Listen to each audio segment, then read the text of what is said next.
Continúa.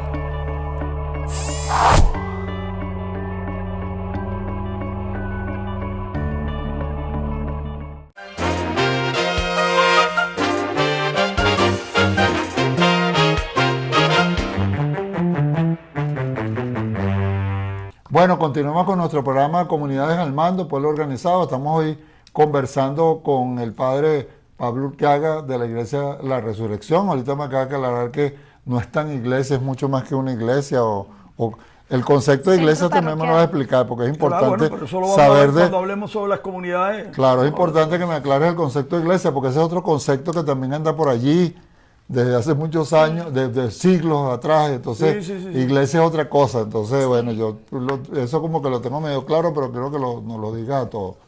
Y estamos hablando de la situación del nazareno, que cuando uno estaba niño, aquí en Caracas, sobre todo hay la tradición del nazareno de San Pablo, y lo llevan a uno a la iglesia, y uno prácticamente esa costumbre se va haciendo uno en una tradición. Yo no sé en qué momento deja de ser tradición. Yo, por ejemplo, tengo que decirte que yo siento la necesidad del miércoles santo estar ahí. Claro. Estar ahí en la mañana, estar allí.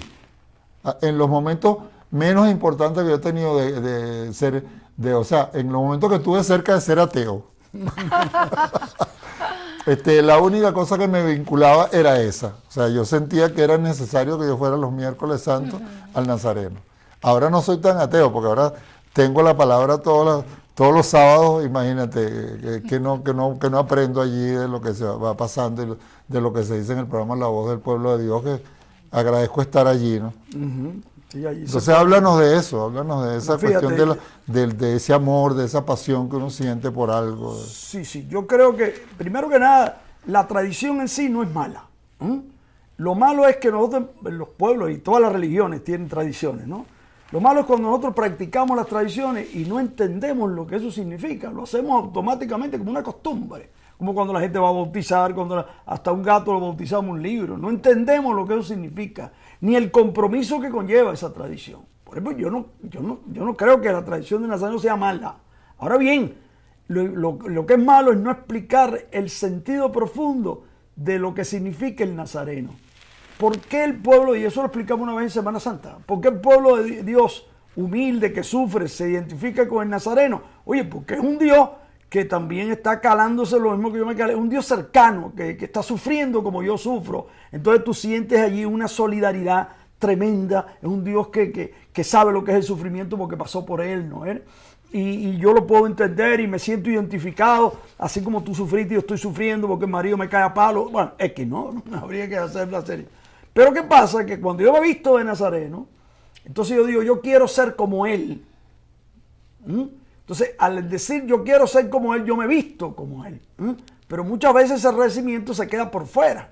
Entonces, lo importante es que yo me revista como él por dentro. Entender por qué él fue ajusticiado, por qué fue condenado. Precisamente por su lucha, por un mundo nuevo, por un mundo distinto, donde los pobres sean protagonistas de la historia, donde los poderosos no lo sigan oprimiendo, donde el último será el primero y el primero será el último.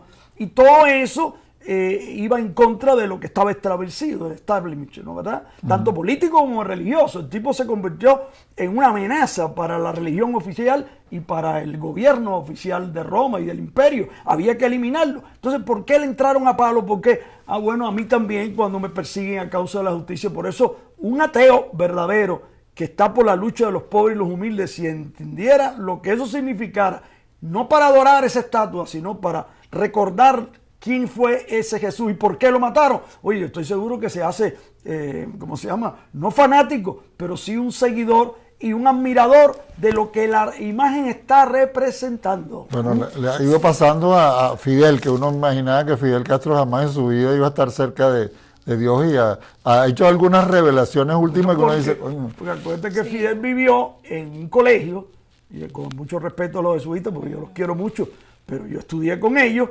donde para entrar había que tener plata y no se podía entrar negro, excepto si tenías plata. Eso yo lo viví en carne propia y Fidel también lo vivió. Y por eso fue la rebeldía de él en contra de una religión que era totalmente ajena al mensaje de Jesucristo, y por eso se rebeló, pero él no tuvo la oportunidad de descubrir un Dios distinto lo descubrió después de viejo. Claro. Cuando fue a Chile, cuando fue a Brasil, se dio cuenta de una iglesia de la base que creía en un Cristo liberador, que estaba a favor de una revolución no violenta, pero de transformación social. Entonces se reencuentra con el Dios verdadero.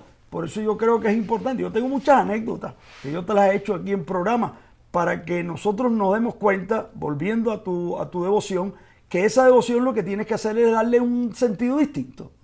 Tú vas siguiendo el miércoles santo y ese día tú dices, Señor, como tú tuviste que sufrir por la causa de un mundo nuevo, aquí estoy yo frente a una emisora y aunque me den palo, yo voy a seguir usando la emisora para liberar al pueblo. Entonces la devoción se te convierte en algo liberador. No, ya ¿Okay? por lo menos mi situación ha ido cambiando. Ya no necesito estar ahí. Ya yo sé que puedo estar donde esté y estoy ahí igualmente. Exactamente, pero ya entiendes si vas allí lo que es. Claro. Y es un poco lo que hemos visto en los viernes bíblicos, cuando hacemos los estudios, cómo la teología puede ser alienante o liberadora, ¿no? Claro. Fíjate que estamos hablando de una misma situación. Entonces, alienante cuando me extrae de mi realidad y entonces es un mundo ficticio. Lo que sucede cuando vemos al Nazareno, que entonces es mi mundo y no tengo contacto a las personas que están alrededor. Pero si ese Nazareno me hace contactar a las demás personas que están pasando por esa situación y me ayudan, como bien lo explicabas, Pablo, a entender que no, que este es un proceso que debemos llevar para liberarnos, para sanar, que no es un Dios que quiere que suframos, pero es un Dios que pasó lo que pasó para luego al final tener la victoria. Y una victoria que es de vida, no es una victoria de que se quedó muerto y se quedó en una cruz. Claro, y que aprendamos a que eso sea un recuerdo, como una foto, pero que después cuando salgamos de allí de la iglesia, veamos a los nazarenos en carne y hueso y no le pasemos por arriba como pasa allí, ¿no? ¿Verdad? Para poner una vela en la estatua, yo empujo y humillo a las personas que están allí, que son los nazarenos de verdad, porque Cristo está no en una estatua, sino en gente pobre y humilde y sufriente como Él. Y sobre todo los que sufren por la causa de Él. Fíjate que la línea ser alienante, inclusive hasta la Biblia en un momento dado, dependiendo cómo yo lo tome, puede ser alienante para mí.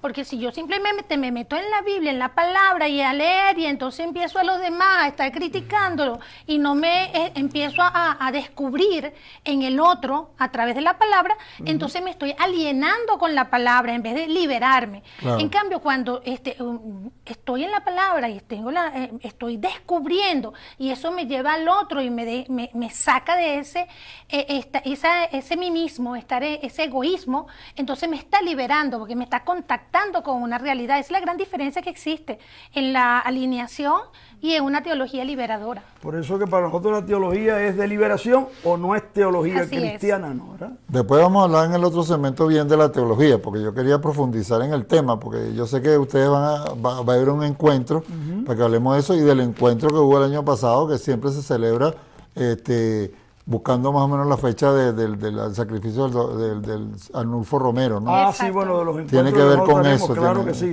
Entonces, pero espérate, yo quería hablar de un poco más de esto, de cómo sentimos nosotros, a pesar de que somos cristianos, que nos hemos nacido en esta religión, o sea, cómo llegar a que ese saludo de paz que nos damos en la iglesia sea verdadero, profundamente verdadero.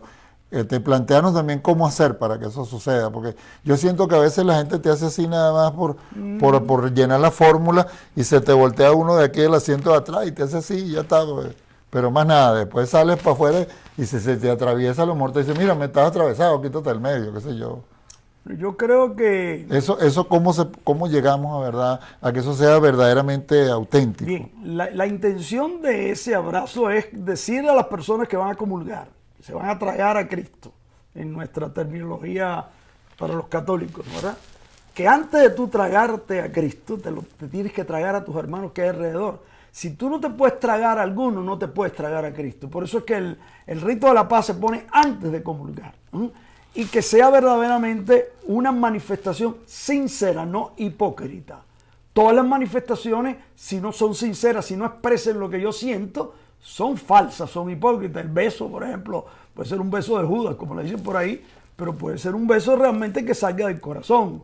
Yo creo que no es malo los gestos. El problema es cuando los gestos no llevan una connotación de sinceridad, de honestidad, de yo expresar lo que verdaderamente siento. Yo siempre pongo a los muchachos ahora que estamos hablando, ese es otro tema, pero lo pongo como ejemplo. Dos muchachos que se conocen hoy y ya se están acostando al otro día. Eso no es un acto de amor, es un acto de hipocresía. Porque tú te estás entregando a una persona extraña y simplemente le estás diciendo, mi vida es para ti, me entrego todo, y es mentira. Tú lo que quieres es aprovecharte de un momento de placer. Claro. Entonces son actos hipócritas, por eso son actos inmorales, por eso son actos sacados del contexto de la honestidad en la entrega. Si yo te veo a ti, te doy la mano y tú eres mi amigo, te doy un abrazo y te estoy expresando la amistad. Si yo no quiero nada contigo, yo no te doy la mano. Si no soy un hipócrita, y si te doy un abrazo, quiere decir que el afecto que hay entre nosotros es más profundo que el que yo le doy la mano al otro, porque puede ser diplomáticamente. Por eso hay tanta hipocresía en la diplomacia. Pero eso no es parte de lo que es el poder, que el poder siempre busca disuadirnos, quitarnos el amor, la pasión y llevarnos hacia un mundo que sea muy artificial. Pasa con los juegos, pasa con todo. Yo creo que ahí una vez más estamos hablando del poder, pues yo no sé si hablar del capitalismo. El poder mal usado. Claro. Ese poder se puede usar con sinceridad para hacer el bien, no para aprovecharse del otro. Eso sería muy bueno ahora en la refundación de las comunidades, entender el papel que nosotros tenemos.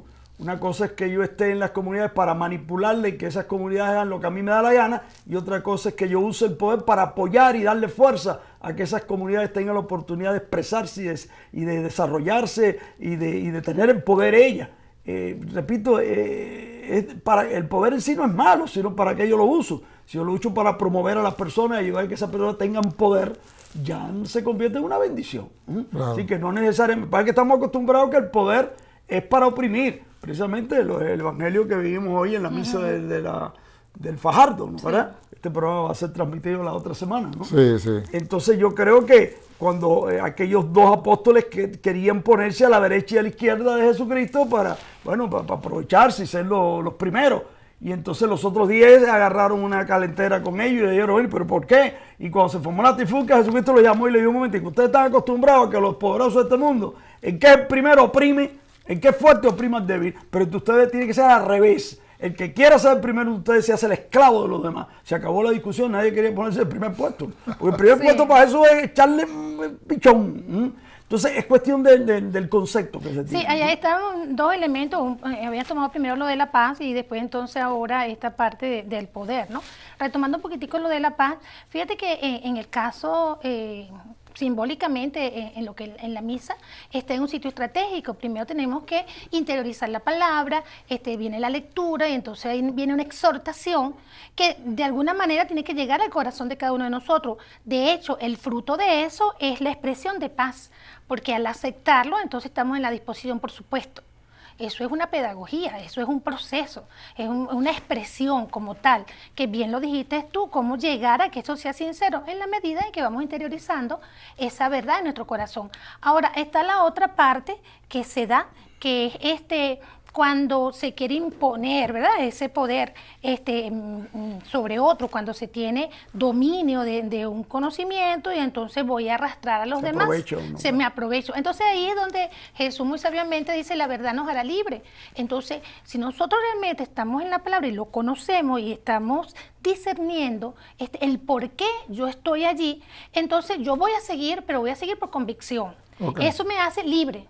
Ahora, si yo sigo, pues yo tengo una necesidad de aceptación, porque todavía no he terminado mi proceso de sanación que Dios en el cual Dios me está llevando, entonces por supuesto estoy alienada y cualquiera llegue y me maneja. Bueno, vamos a hacer una pequeña pausa y a la vuelta seguimos conversando de este tema que que es mucho más profundo de lo que uno se imagina y mucho más llegadero que a nuestros corazones de lo que uno también se imagina. Ya regresamos.